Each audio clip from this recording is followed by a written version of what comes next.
Hi friends, wings ಹಾಕಂತ ಕರೆಯುವ ಇವುಗಳನ್ನು ಏತಕ್ಕೆ ಯೂಸ್ ಮಾಡ್ತಾರೆ? ರಾಜರ ಕುದುರೆ ವಿಗ್ರಹಗಳ ಹಿಂದೆ ಇರುವ ರಹಸ್ಯವೇನು? ಅದೇ ರೀತಿ ಬಾಕ್ಸರ್ಸ್ ಬಾಯಲ್ಲಿ ಈ ಮೌತ್ ಗಾರ್ಡನ್ನು ಏಕೆ ಇಡ್ತಾರೆ? ಝೀರೋ ಮೈಲ್ ಸ್ಟೋನ್ ಅಂದರೆ ಏನು? ಇದು ಏತಕ್ಕೆ ಯೂಸ್ ಆಗುತ್ತೆ? ಇಂತಹ ಆಶ್ಚರ್ಯಕರ ವಿಷಯಗಳ ಬಗ್ಗೆ ಈಗ ನಾವು ತಿಳಿದುಕೊಳ್ಳೋಣ. ಈ ವಿಡಿಯೋ ತುಂಬ ಇಂಟ್ರೆಸ್ಟಿಂಗ್ ಆಗಿ ಇರುತ್ತೆ, ಆದ್ದರಿಂದ ಕೊನೆವರೆಗೂ ನೋಡಿ.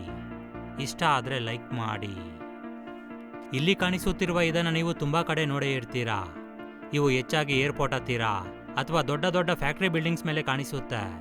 ಅಷ್ಟಕ್ಕೂ ಇವು ಏನು? ಇವುಗಳನ್ನು ಏತಕ್ಕೆ ಯೂಸ್ ಮಾಡ್ತಾರೆ? ಇವುಗಳನ್ನು ವಿಂಡ್ ಸಾಕ್ಸ್ ಅಂತ ಕರೀತಾರೆ. ಅಂದರೆ ಗಾಳಿಯ ಡೈರೆಕ್ಷನ್ ಅನ್ನು ಮತ್ತು ಅದರ ವೇಗವನ್ನು ತಿಳಿದುಕೊಳ್ಳಲು ಯೂಸ್ ಮಾಡ್ತಾರೆ. ಈ ರೀತಿ ಇದರ ಸಹಾಯದಿಂದ ಗಾಳಿ ಯಾವ ಡೈರೆಕ್ಷನಲ್ಲಿ ಬೀಸುತ್ತಿದೆ ಅಂತ ತಿಳಿದುಕೊಂಡು ಇದರ ಆಧಾರದ ಮೇಲೆ ಪೈಲಟ್ಸ್ ವಿಮಾನವನ್ನು ಟೇಕ್ ಆಫ್ ಮಾಡಬೇಕಾ ಬೇಡವಾ ಅಂತ ನಿರ್ಧಾರ ಮಾಡ್ತಾರೆ. ಅದೇ ರೀತಿ ಫ್ಯಾಕ್ಟ್ರಿ ಮೇಲೆ ಏಕೆ ಇಡ್ತಾರೆ ಅಂದರೆ, ಯಾವುದಾದರೂ ಎಮರ್ಜೆನ್ಸಿ ಸಿಚುವೇಶನ್ ಬಂದಾಗ, ಅಂದರೆ ಯಾವುದಾದರೂ ಅಗ್ನಿ ದುರಂತ ನಡೆದಾಗ ಅಲ್ಲಿರುವ ವಿಂಡ್ಸಾಕ್ ಸಹಾಯದಿಂದ ಗಾಳಿಯ ಡೈರೆಕ್ಷನ್ ಅನ್ನು ತಿಳಿದುಕೊಂಡು ಒಳಗಿರುವ ಕಾರ್ಮಿಕರು ಅಗ್ನಿ ದುರಂತದಿಂದ ತಪ್ಪಿಸಿಕೊಳ್ಳಲು ಸಹಾಯವಾಗುತ್ತೆ. ಒಟ್ಟಾರೆ ಇದರ ಉದ್ದೇಶ ಗಾಳಿಯ ಡೈರೆಕ್ಷನ್ ಅನ್ನು ತಿಳಿದುಕೊಳ್ಳುವುದು. ಸಾಮಾನ್ಯವಾಗಿ ನಾವು ದೇವಸ್ಥಾನಗಳಿಗೆ ದೇವರನ್ನ ದರ್ಶನ ಮಾಡಲು ಹೋಗ್ತೀವಿ. ಅಲ್ಲಿ ಕೊಡುವ ಪ್ರಸಾದವನ್ನು ತಿಂತೀವಿ. ಶ್ರದ್ಧಾಭಕ್ತಿಗಳಿಂದ ದೇವಸ್ಥಾನದಲ್ಲಿ ನಡ್ಕೊಳ್ತೀವಿ. ಆದರೆ ಉತ್ತರಾಖಂಡ್ನಲ್ಲಿರುವ ಈ ಚೂಡಾಮಣಿ ದೇವಸ್ಥಾನಕ್ಕೆ ಕಳ್ಳತನ ಮಾಡಲು ಭಕ್ತರು ಹೋಗ್ತಾರೆ. ಈ ದೇವಸ್ಥಾನದಲ್ಲಿ ಕಳ್ಳತನ ಮಾಡುವುದೇ ಅಲ್ಲಿನ ಆಚಾರ. ಈ ಆಚಾರ ಏಕೆ ಅಂದರೆ, ಸಂತಾನ ಇಲ್ಲದಿರುವವರು ಈ ದೇವಸ್ಥಾನಕ್ಕೆ ಬಂದು ಚೂಡಾಮಣಿ ದೇವಿಯ ದರ್ಶನ ಮಾಡಿಕೊಂಡು ಆ ದೇವಸ್ಥಾನದಲ್ಲಿರುವ ಮರದ ಬೊಂಬೆಯನ್ನು ಕಳ್ಳತನ ಮಾಡಿದ್ರೆ ಮಕ್ಕಳು ಹುಟ್ಟುತ್ತಾರೆ ಅನ್ನೋ ನಂಬಿಕೆ ಇದೆ.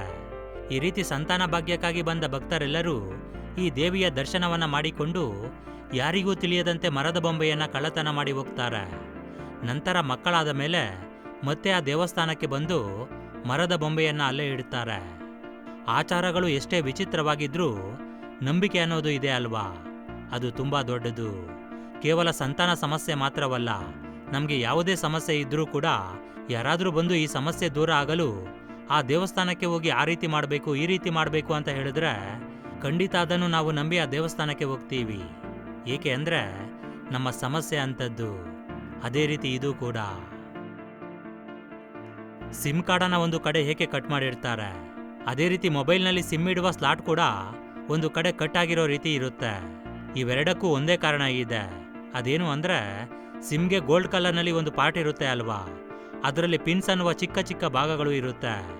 ಇದರಲ್ಲಿರುವ ಒಂದೊಂದು ಪಿನ್ ಫೋನ್ನಲ್ಲಿರುವ ಪಿನ್ಗೆ ಕರೆಕ್ಟಾಗಿ ಮ್ಯಾಚ್ ಆಗಬೇಕು. ಈ ರೀತಿ ಆಗಬೇಕು ಅಂದರೆ ಫೋನ್ಗೆ ಇರುವ ಸ್ಲಾಟ್ನಲ್ಲಿ ಸಿಮ್ಮನ್ನು ಸರಿಯಾದ ಪೊಸಿಷನ್ನಲ್ಲಿ ಇಡಬೇಕು.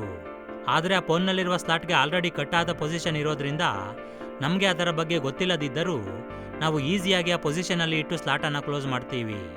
ಆಗ ಒಳಗಡೆ ಇರುವ ಪಿನ್ಸ್ ಕೂಡ ಆಟೋಮೆಟಿಕ್ ಆಗಿ ಮ್ಯಾಚ್ ಆಗುತ್ತೆ. ಒಂದು ವೇಳೆ ಈ ಕಟ್ಟಾದ ಶೇಪ್ ಇಲ್ಲದೆ ರೆಕ್ಟ್ಯಾಂಗ್ಯುಲರ್ ಶೇಪ್ನಲ್ಲಿ ಸಿಮ್ ಇದ್ದರೆ ಸಿಮ್ನಲ್ಲಿರುವ ಪಿನ್ಸನ್ನು ಫೋನ್ನಲ್ಲಿರುವ ಪಿನ್ಸ್ಗೆ ಮ್ಯಾಚ್ ಮಾಡೋದಕ್ಕೆ ಕಷ್ಟ ಆಗ್ತಿತ್ತು. ಕೆಲವೊಂದು ಬಾರಿ ನಾವು ಉಲ್ಟಾ ಕೂಡ ಇಡಬಹುದು. ಇದರಿಂದ ಶಾರ್ಟ್ ಸರ್ಕ್ಯೂಟ್ ಆಗಿ ಸಿಮ್ ಡ್ಯಾಮೇಜ್ ಕೂಡ ಆಗಬಹುದು. ಆದ್ದರಿಂದ ಈ ಒಂದು ಕಟ್ಟಾದ ಶೇಪನ್ನು ಇಡ್ತಾರೆ. ಇದರಿಂದ ಯಾರಾದರೂ ಸರಿ ಈಸಿಯಾಗಿ ಸೆಟ್ ಮಾಡ್ತಾರೆ, ಮ್ಯಾಚ್ ಮಾಡ್ತಾರೆ. ಇದು ISO ಮತ್ತು IEC ಅವರು ನಿರ್ಧರಿಸಿದ ಸ್ಟ್ಯಾಂಡರ್ಡ್ ಶೇಪ್. ಪ್ರಪಂಚದಲ್ಲಿರುವ ಎಲ್ಲ ನೆಟ್ವರ್ಕ್ ಕಂಪನಿಗಳು ಮತ್ತು ಮೊಬೈಲ್ ಕಂಪನಿಗಳು ಇದನ್ನು ಫಾಲೋ ಮಾಡಲೇಬೇಕು. ಈಗ ಮೈಕ್ರೋ ಸಿಮ್ ಮತ್ತು ನ್ಯಾನೋ ಸಿಮ್ಗಳು ಕೂಡ ಬಂದಿವೆ. ಅವುಗಳಿಗೂ ಕೂಡ ಈ ಕಟ್ಟಾದ ಶೇಪ್ ಇರುತ್ತೆ. ನಮ್ಮ ಭಾರತಕ್ಕೆ ಸೇರಿದ ಕ್ರಿಕೆಟಿಗರ ಡ್ರೆಸ್ ಬ್ಲೂ ಕಲರ್ನಲ್ಲಿ ಏಕೆ ಇರುತ್ತೆ? ICC ಟೂರ್ನಮೆಂಟ್ನಂತಹ ಕೆಲವು ಸೀಸನ್ನಲ್ಲಿ ಇಂಡಿಯನ್ ಕ್ರಿಕೆಟ್ ಟೀಮ್ ಜೆರ್ಸಿಯನ್ನು ಚೇಂಜ್ ಮಾಡ್ತಾ ಇರ್ತಾರೆ. ಆದರೆ ಕಲರ್ ಮಾತ್ರ ಒಂದೇ ಇರುತ್ತೆ. ಇದು ಏಕೆ ಅಂತ ಈಗ ತಿಳಿದುಕೊಳ್ಳೋಣ. ಒನ್ ಡೇ ಮ್ಯಾಚ್ನಲ್ಲಿ ಕಲರ್ ಡ್ರೆಸ್ಸನ್ನು ಇಂಟ್ರೊಡ್ಯೂಸ್ ಮಾಡಿದ ನಂತರ ಒಂದೊಂದು ದೇಶ ಒಂದೊಂದು ಕಲರ್ ಡ್ರೆಸ್ಸನ್ನು ಯೂಸ್ ಮಾಡೋದಕ್ಕೆ ಸ್ಟಾರ್ಟ್ ಮಾಡುತ್ತೆ.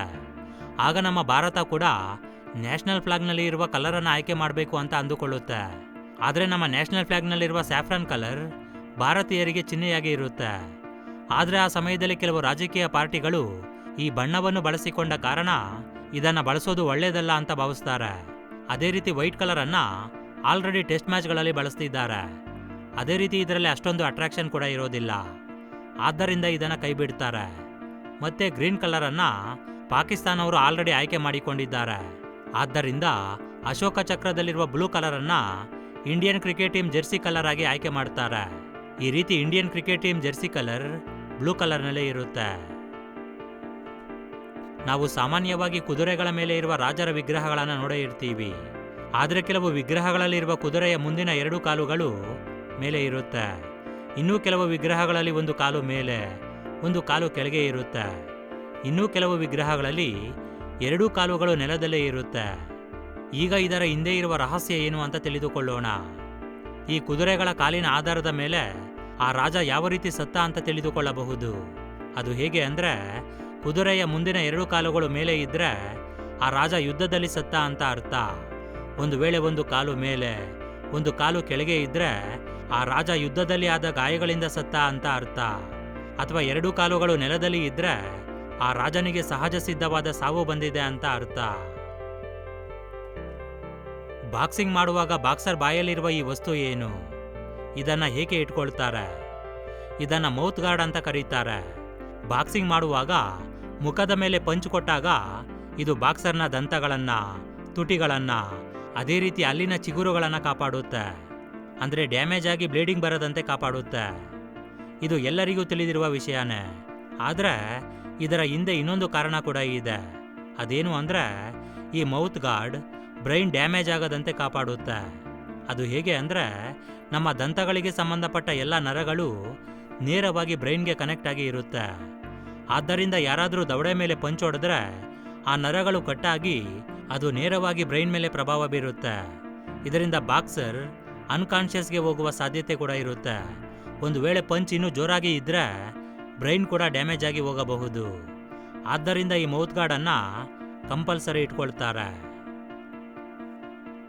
0 ಮೈಲ್ ಸ್ಟೋನ್. ಇದನ್ನು ನೀವು ತುಂಬಾ ಕಡೆ ನೋಡೇ ಇರ್ತೀರಾ. ಇದು ಹೇಗೆ ಅಂತ ಈಗ ನೋಡೋಣ. ಭಾರತದಲ್ಲಿ ಮೊಟ್ಟ ಮೊದಲ ಬಾರಿ ಈ 0 ಮೈಲ್ ಸ್ಟೋನ್ ಅನ್ನ 1907ರಲ್ಲಿ ಬ್ರಿಟಿಷರು ನಾಗ್ಪುರ್ನಲ್ಲಿ ಸ್ಥಾಪನೆ ಮಾಡ್ತಾರೆ. 0 ಮೈಲ್ ಸ್ಟೋನ್ ಅನ್ನೋದು ಒಂದು ಸ್ಟಾರ್ಟಿಂಗ್ ಪಾಯಿಂಟ್. ಆ ಪಾಯಿಂಟ್ನಿಂದ ಡಿಸ್ಟೆನ್ಸ್ ಅನ್ನ ಕ್ಯಾಲ್ಕುಲೇಟ್ ಮಾಡ್ತಾರೆ.